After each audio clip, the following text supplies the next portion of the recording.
Thank you for having me on this morning, and I hope I'll be able to say something little about what's going on. Thanks for honoring the invitation. Yes, ma'am. And how do we get here, basically? So it's not just that this is the first time this is going to be happening.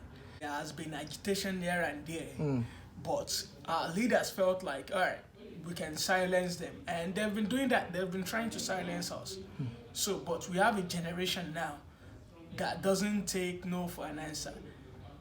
We have a generation that you need to explain it to. You can't just spoon feed them to just believe or take your idea. You need to explain it to them that, okay, all right, this is my reason of doing this. I say most of these people, they really don't understand how the dynamics of the Nigerian politics. They don't really understand. You're talking about the youth. Yes, the youth now. So I'm talking about people in the age bracket of like 30 and below. Elected officials itself. I mean, May 29, 1999. So, and looking back to all these years. So, because I could still remember the time of Babangida, the time of Abacha, when Babangida annulled the June 12, 93 election. I mean, there was a protest. But after some day, it all died down because they were military in power. Abacha came on board, did same thing. There were protests. During these protests, we have people that were clamoring for democracy, point that some even had to on exile. And let's now speed up to May 29, 1999, when we officially kind of like started democracy itself. That has led us to where we are now. Since then, we have mainly PDP, which is the main party. Then we have them in power. And now it's APC. They are party in control. Before they took control, so there was a protest in Lagos, Occupy Nigeria, which was held in Ojota. And the people that kind of led this protest, they were these same people in power right now. It was a peaceful protest.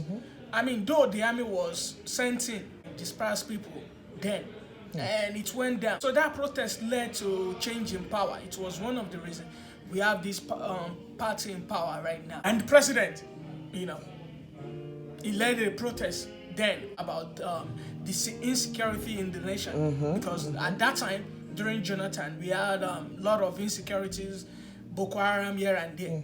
And don't let us forget that SARS has always been there as well. But, it wasn't coming to the limelight. Let's speed it up to now that we have this party in power. They have the unit of the police that they use in combating crimes and fraud. And I mean, this unit shouldn't be fighting fraud because most of these people arrest young people that do things which is different from our own cultural norm. Tattoo is different. Dreadlocks, way of dressing, buying new technological gadgets, and to like an ordinary Nigerian, they see that as it's kind of like different to the older generation. Let me put it that way. Most of these people that they're arresting, they're not in fraud, and this police unit shouldn't be engaging in cracking down on people doing fraud. Is the job of EFCC. I mean, we understand that there are a lot of people doing frauds now. Can't run away from that. But we have a different unit cracking down on that. So the function of this SARS is to fight crime. It's like now they're being given the power to do what they're not they are not supposed to be doing. Basically. We have a generation that would not take no for an answer. And they had to say, no, enough of this. Let's now go back to 3 years down the road. 2-3 times this unit has been disbanded. But all of a sudden we see them all up and running again. So, but now they said, no, enough of this. It has to go for good this time. Okay. But let me ask you, so now that they've disbanded the SARS and they've replaced it with SWAT, what are your thoughts on that? I mean, you can't just say, all right, that you disband a unit and you're replacing them with another unit. No. So the best thing to do is just scrap it off for now. Because the same SWAT that all of a sudden, You have all tactical vehicles, tactical weapons. Basically, SWAT is not new. So it's gonna be same unit of SARS that were being disbanded that back into SWAT. So it's basically Just changing the name. name, and not just this unit to go for good. We need to reorientate. We need to re-educate the police force entirely as a whole. Exactly. Because they are not being trained. There was a documentary that circulated, or it was all in the media back then by Channels TV, of how the barracks was, Ikeja barracks to be precise, was then. How long it takes to train them to be a police force. You can't just take 6 weeks to train them. They need to understand the Constitution. They need to understand the rights of the people themselves. And you understand can't just that they're providing a service exactly to the people, to the citizens, because they are being paid half of the tax, and you are serving them. That they're not your slaves. Let me put it that way. True. You are serving them. You are being responsible to them. These police force themselves, they should be well trained, and that's why they call their fight 505. So which means the government need to agree on the 505, and they have to set up a panel of inquiry. Some states started doing that, some states haven't. So it's not just setting up this panel of inquiry without no results. We've had so many panel of inquiry in the past, and there was no results. Thank you so very much, Mr. Olanrewaju. So the other thing I want to ask you before I let you go, I know you're very busy, is with the protests. What are your thoughts, number one, on President Buhari's speech? What are your thoughts on how long it took Governor Sanwo-Olu to speak out, and him saying that he knows nothing about Lekki protests and the shootings, and nobody has been arrested? Okay. So what are your thoughts on those 2 points? And lastly, what do you think is going to happen from here on? All right. Let me first comment on Governor Sanwo-Olu's comment. He was right. Let's be honest. The military are not under his command. The military is under Buhari's command, and the only person that can give those commands for the military to come in is the president. But the only thing is that it's going to be difficult that it's not private of this information that the military are coming Exactly. So that's the only thing. He can't say that he has no clue. He must be private of this situation, because he gave notice of the curfew. And the tow company, LCC, it was at that moment they had to shut off the lights. The plate scanner, whatever you may call it. It's still a camera. It's scanning the plate. Yeah. It's taking pictures. Somebody has the knowledge that the military is coming. So we understand that these are forces above you. There is nothing you could do about that. But that you don't have the knowledge, I mean, that's a lame excuse that is given. So, and on the part of the president, not that we are expecting something great. We already knew that, okay, he's going to say something, and he's not really going to say something that is pertaining to the issue on ground. What does the protest has to do with empower, do with trader money? It was made mention, it was referring to trader money, empower in a speech. It has nothing to, there is no correlation. Because people are fighting that they should end SARS. You referring to out of poverty in 10 years, in mind 10 you. years, I mean, no, yeah, 100 million million out, yes, in 10 years. In 10 years. And mind you, he's not even going to be in office then. Exactly. So what's the probability that even if his party is in power, what's the probability that the next dispensation is going to continue their plan? We know how the Nigerian system works. New government, new idea, they're going to start everything all over again. That's how they've been doing in the past. So his speech didn't even address the issue of the protest itself. We all see that they were military. Yeah. According to some forensic videos, that we saw recently, that these military were there. Different videos of the military leaving Bonny Camp, because that's the closest military base to that point. I mean, these protests has opened up new issues on the ground now, or about corruptions, or in high places. Our our politicians, our elites, trying to, not even trying, but using us as weapon against ourselves.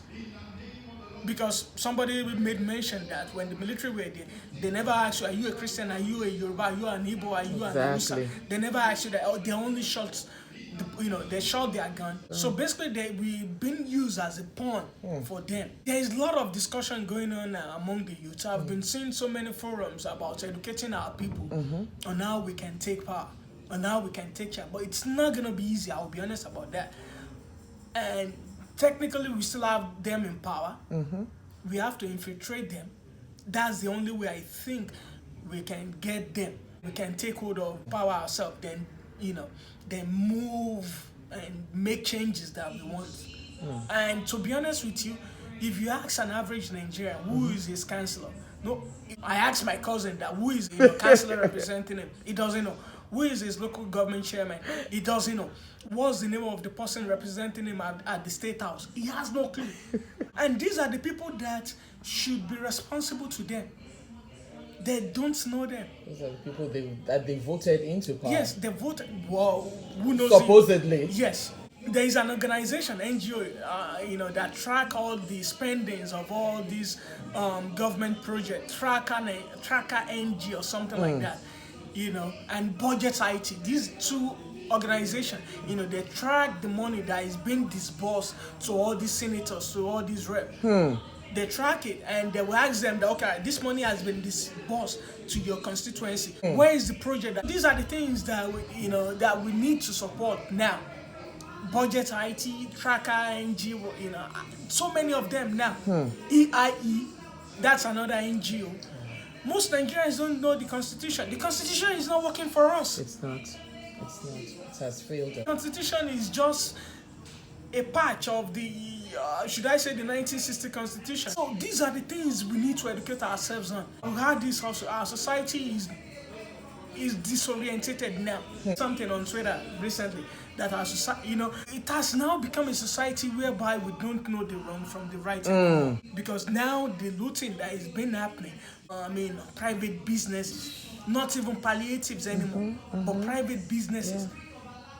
Sweat of people that, honest, what they've really worked hard on for years, people are now looting it. Yeah. This is the best time for us to make this hard U-turn and go back to the right direction. Let's stay focused. Yes. So we need the right society to combat all these problems. I meant by that is, let's start from the family itself. We shouldn't be relying on the government because we are just a reflection of our leaders as well. Let's start from there. Let's start educating our people. The idea, an average Nigerian, what he thinks of whenever they get to power is for them to take a piece of the national cake. But you know why they're doing that? I think the reason that I'm not saying it's the right thing to do, but I think it's because they spend so much money during campaign to get into office. Yes. Through bribing these people with very minimal. They have to get their money back. Exactly. Absolutely. So the first thing on their minds is, I have to recoup that money. Yes. So now that's why we need to change the constitution, because the money that is being spent during this campaign period, that's why I said we need to change our constitution. Restructuring has to be, we need to look into restructuring again by itself. We need to look into it. The speech was just kind of like, because people were clamoring for him to say something, it said something. And not that we're expecting something real good or something that would kind of like promise us that tomorrow will be fine. Not really. To make a hard U-turn, to change our course. And let's tackle the bull by the hand. And doing so, I hope we can find a new route to our destination. So God bless us. God bless Nigeria as well. Amen. Thank you so very much, Mr. Seun Olanrewaju. Anytime. Greatly appreciate your presence. Yes. And we thank God for your life and that of other youths in America. Thank you. You're welcome. Thank you. Hi. My name is Zainab Audu, and here to talk about what is happening in Nigeria. the NSARS movement, how we got there, where we are, and what is going to happen. To start with, I'd like to applaud the youth that came out and fought for us. They are the brave ones. I am more than happy, I am more than proud, and I respect Nigerians even more. When I say respect Nigerians, the ones that are worth respecting, they're the people that have been actively protesting peacefully. I mean, the ones in the protest grounds, we the online retweeters. I salute and applaud everyone for the little part that they have taken, because that little part shook them. Our voices were heard. They heard it. They're scrambling. They're coming up with agendas. So well done. I am very proud to be a Nigerian. Now, what has it been like? What led to all of this? It's pretty simple and we all know it. We got to this point because pain, suffering, poverty, bad governance, poor healthcare, bad roads, crime, police brutality was becoming normalized. That's how we got here. It was becoming a normal thing. We're trying to live with that. We're going on that mode of taking pain and suffering as the normal way of life. We're not made on this earth to suffer. Nobody was made on this earth to suffer. It's a choice sometimes. And if it's not a choice and it comes to you, you can fight for it and get out of suffering. And that should not be 95% of a group of people. Shouldn't. We as Nigerians are non-violent people. As a matter of fact, we're people that stay far away from violence even if it would not cost our lives. Typical Nigerian is, I don't want trouble. I just want to see what happens. Please don't put my name. Don't call my name. That's who we are. Let's go and protest. You would see 2% of the population coming out to protest. You've had Occupy Nigeria and the rest of them. I would say that I'm one of those people that when it's time to protest, I will sit my ass down. I'm not going anywhere. That is a typical Nigerian. We're scared for our lives. But I'll let you know that we didn't just wake up to become scared for our lives. Because even when we had done nothing, our lives are threatened. Our family lives are threatened. That brings us to why we started protesting. We're telling them. It started with just end police brutality. But every African and Nigerian knows that it is more than the police brutality. We know that we're fighting for not just police force. We're not just fighting NSARS. We know the bedrock. We know the magnitude of lava that is going to erupt. But we needed to start somewhere. And we needed to start the one that was killing us the most. It doesn't mean the rest of it isn't killing us. But the one that's taking our lives the most is the NSARS movement. So we picked that. We came out with our voices. No weapons. Just came out there and just say, stop killing us. We asked 5 things. And they came out and said, oh fine, with this banded SARS. There's a new one called SWAT. We've done this before, we know. We're Nigerians, we know how it works. We know. We know it's 419. We know it's your scam. We know the government is trying to play us as puppets. And we said, no, we're not taking it. We're not in for that. Do not come with us with that bull. Our voices were heard. We're getting to them. We're getting too close to them. We're gunning. We had a target. And we're standing right there, nowhere to run to. Then you pull out the army to shoot people that were protesting peacefully. You didn't even shoot with rubber bullets. It's painful still. live rounds for people waving flags, singing the national anthem. That is to tell you that these people do not stand for peace. They do not.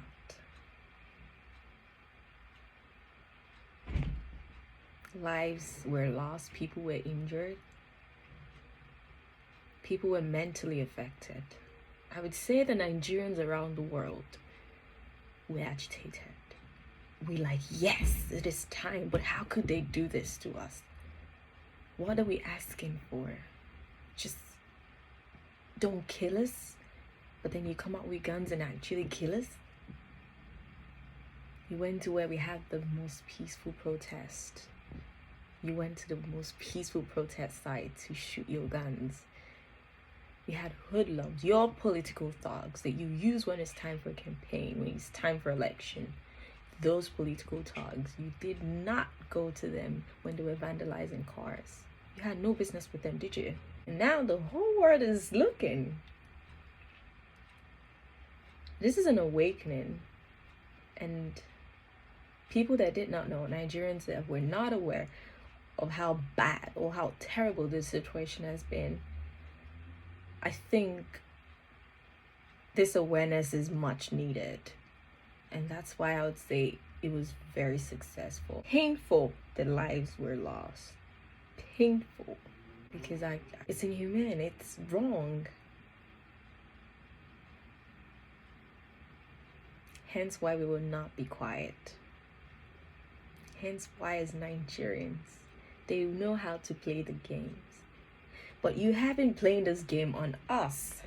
And at this point, with the time that we've had to master your craft, we were able to master their craft. We had enough time because we're quiet. We're being Nigerians. Just looking, okay, we'll take it. Now that we've mastered your craft, you're trying to turn it around with your conspiracies. Photoshopped videos, Photoshopped photos. We knew you were going to come up with something so crazy. We just didn't think it was going to be this, outrageous. Photoshopped live Instagram feed. That's our government. They're caught in the middle. They're shook. So I'll say yes. We did get them. But we got them here. I'll have you know they could sleep away. Because they're very good at this game of chess. They are. And the thing is, Nigerians are not gambling. We're not playing, oh, it's luck. Oh, by luck. At this point, this generation is not playing by luck. At this point, our generation is going to be disrespectful. Of what use is respect if you do not respect our human lives? If you do not respect the Nigerian lives? If you do not respect the African life? So if you do not respect us, we're going to disrespect you because your word is your bond. So when you open your mouth and say anything, well, we'll tap in and let you know to keep quiet. Either you keep quiet or you speak up. One of those. Do not come to us and say one thing and go behind us and act the other and keep us in the process. Nigeria has the most educated people around the world. We're like one of the top literate people. We like school. It's almost like a way of like after high school, we're going to college. After college, we're getting masters. After masters, we're getting PhD. After PhD, getting another PhD. We don't stop. For you to think that before you can strive with this mentality, you have to leave your home country. Now that's just wrong. So forgive us if we're trying to say that we don't want to live in pain and suffering anymore. We don't want to live in our shadows. Now that we've made it known, we're clear about our message, then we want good governance. We're starting with stop police brutality. But I would have you know that's not the end of this movement.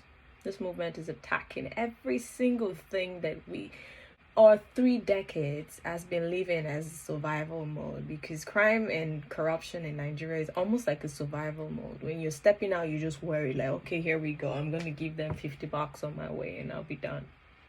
Just have to bribe them just for peace to reign. Not because you need anything, just for peace to reign, so you can just go. We don't want it anymore.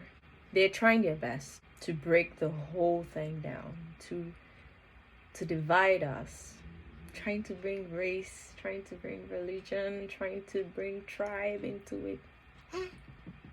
That's what they're trying to do. I wouldn't even address it, because I'll be giving them ideas.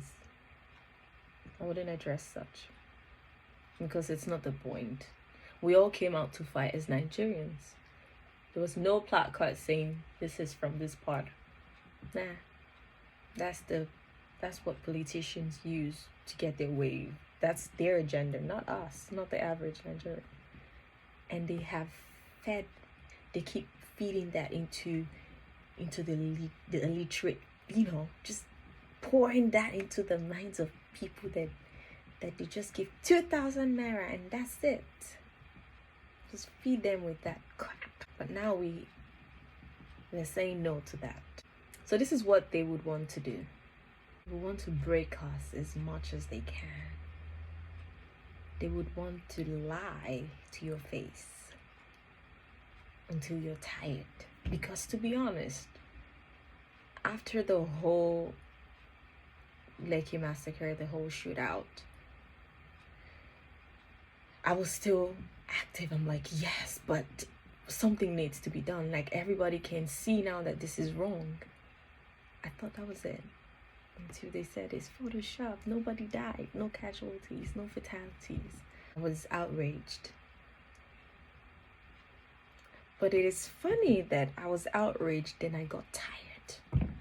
I almost gave up. I'm almost like, okay, if they can come up with this, I think we're done. This is over. And I would have you know, if Nigeria doesn't win this right now, it's going to be hard for us to get it right next time. It's going to be hard. And it's painful because we know what we want. We're looking at what we want and we're trying to get it. We don't have the strategies yet. Do you know why we don't have the precise strategies? Because you can't even think about what this government is going to come up with. The bare minimum. They would attack with the bare minimum. And you would just be, really? Are you kidding? That is why we do not have a strategy. But if we continue with the first thing that got us to this place, our voices, that is our weapon. Our voices. I'll be damned if you're a Nigerian and you think that democracy is going to work for us right now. No, honey. There was never democracy in Nigeria. There was never democracy in Nigeria. They were just running test server on us. Just let's see how it goes. Let's do it here. A little spice of, military regime. Let's just tell them it's democracy. We lived with it. We went through with it. We did. We survived on it. But now we're strong. You put us through hardship. Now we're strong. They're coming out strong.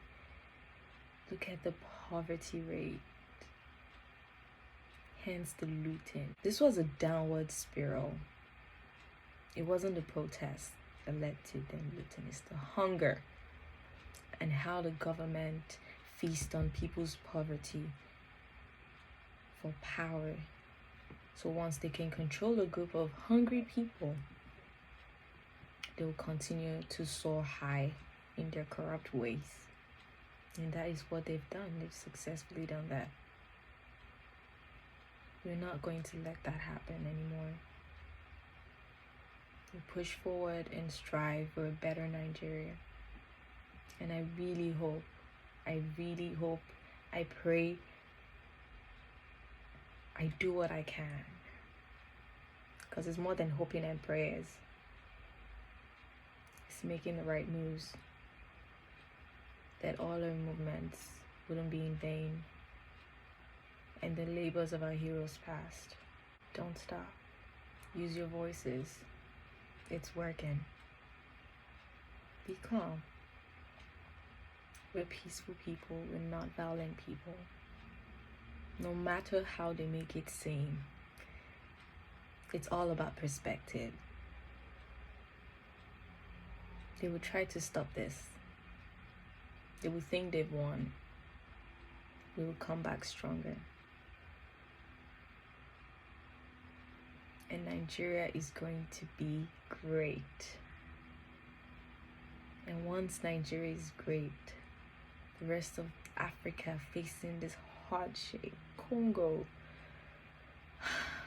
God, the rest of them will definitely come out of this. Uganda, we're all with you.